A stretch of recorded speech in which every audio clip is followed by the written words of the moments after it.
wata biyu daga haihuwa dai zuwa shekara 5 a nan ɗaki ana ce musu ne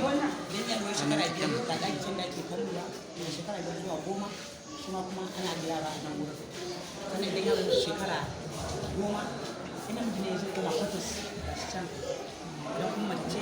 da ɓangaren su nan gaskiya yan mata da ba a shiga wurin yan mata yan ba ta wurin yan mata da sauransu wannan ta ake wannan abin daga shekara 1 zuwa shekara 10 duk wani ana zaman ana tarbiyyantar da yaro amma duk wacce magana da sanar da ya fi wahalar aiki sau da jarirai yara mai kanana da kuma sun girma sun fara ganin sun fara girma suna da wayan su